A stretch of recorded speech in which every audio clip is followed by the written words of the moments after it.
Hi friends, welcome back to our channel. AP రాష్ట్ర వ్యాప్తంగా రైతు రుణమాఫీ సంబంధించి తొలి జాబితాను విడుదల చేసేందుకు రాష్ట్ర ప్రభుత్వం రెడీ అవుతుంది.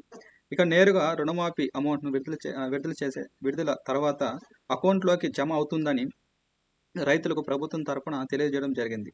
సో ఎవరైతే ఫస్ట్ టైం చూస్తున్నారో ఈ వీడియోను లైక్ అండ్ షేర్ చేసి వెంటనే సబ్స్క్రైబ్ చేయండి. రైతు రుణమాఫీను ఎలా చెక్ చేయాలి ఆన్లైన్లో దాని చివరిలో చెప్తానండి. సో ముందుగా దానికి సంబంధించిన డీటెయిల్స్ చెప్తాను. రైతులకు ప్రభుత్వం తరపున 2 లక్షల రూపాయలు చొప్పున రైతుల యొక్క బ్యాంక్ అకౌంట్కు విడుదల చేయబోతోంది. రైతులను ఆర్థికంగా ఆదుకునేందుకు ఏపీ రాష్ట్ర ప్రభుత్వం ముందు అడుగులు వేస్తుంది. ఈ తొలి జాబితాను ఎలా తీసుకుంటారంటే, కేంద్ర ప్రభుత్వంతో పీఎం కిసాన్ ఎలా పొందుతున్నారో వారికి ఈ డబ్బులు జమ అయ్యే అవకాశం ఉంది. కానీ దీని ముందుగా ప్రతి ఒక్కరూ కేవైసీ తప్పనిసరిగా చేసి ఉండాలండి. సో వాళ్ళకి కేవైసీ చేసి ఉంటేనే వాళ్ళకి ప్రభుత్వం డబ్బులు అనేది అకౌంట్లో జమ అవుతుంది. పట్టా పాస్బుక్ ద్వారా, అదేవిధంగా గోల్డ్ లోన్ ద్వారా ఎవరైతే లోన్ తీసుకున్నారో వారు ఈ రుణమాఫీకి అర్హత పొందుతారు. సో ఎవరైతే ముందుగా లోన్ తీసుకున్నారో వారికి తొలి జాబితాగాను, దాని తర్వాత తీసుకున్న వాళ్ళు రెండవ జాబితాగాను తీసుకొని వీళ్ళకి మొత్తం డబ్బులు జమ చేయడం జరుగుతుంది. గవర్నమెంట్ ఆన్లైన్ రిజిస్ట్రేషన్ ప్రారంభించిన తర్వాత కంపల్సరీగా ఆన్లైన్ రిజిస్ట్రేషన్ ఉంటుందండి.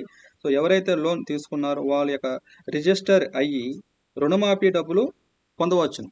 సో వన్స్ మీరు రిజిస్టర్ చేసుకుంటేనే గవర్నమెంట్ ఇచ్చే యొక్క రుణమాఫీ డబ్బులు అనేది మీకు పొందగలుగుతారు. సో రాష్ట్ర ప్రభుత్వం ఈ పథకం చెప్పినప్పటికీ రైతులు ముందుకు నడిపేందుకు ప్రతి ఒక్కరికి రుణమాఫీ 2 లక్షల వరకు అందించాలని చేయబోతుందండి.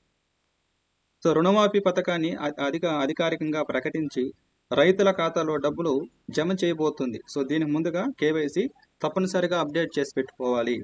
సో ఇప్పుడు పేమెంట్ యొక్క స్టేటస్ ఎలా చెక్ చేయాలి ఆన్లైన్లో ఒకసారి చెక్ చేద్దామండి. సో ఇది అఫీషియల్ వెబ్సైటు. సో ఏపీ.gov.in. సో పేమెంట్ స్టేటస్ ఈ లింక్ని క్లిక్ చేసామంటే మీకు ఇక్కడ గ్రామ్ వార్డ్ సచివాలయం వస్తుందండి. సో అఫీషియల్ వెబ్సైట్ ఇది. So payment status search by Aadhaar number, మీ యొక్క ఆధార్ నెంబరు అదే సేమ్ టైం క్యాప్చా కోడ్ ఇక్కడ ఎంటర్ చేసి సబ్మిట్ చేశారంటే మీకు ఎప్పుడైతే మీరు అర్హత పొందుతారో ఈ యొక్క రైతు రుణమాఫీకి మీకు ఆడ డీటెయిల్స్ క్లియర్గా చూపిస్తుందండి. సో అంటే ఈ పర్సన్ యాక్టివ్లో ఉన్నాడు, సో సక్సెస్ఫుల్గా మీరు ఈ యొక్క పథకానికి అర్హులు కాబట్టి మీకు మీ రైతు రుణమాఫీ డబ్బులు అనేది మీ అకౌంట్లో జమ అవుతుందని క్లియర్గా మెసేజ్ చూపిస్తుందండి. సో ఎవరైతే ఈ వీడియోని చూస్తున్నారో లైక్ అండ్ షేర్ చేసి సబ్స్క్రైబ్ చేయండి. సో థ్యాంక్ యూ అండి.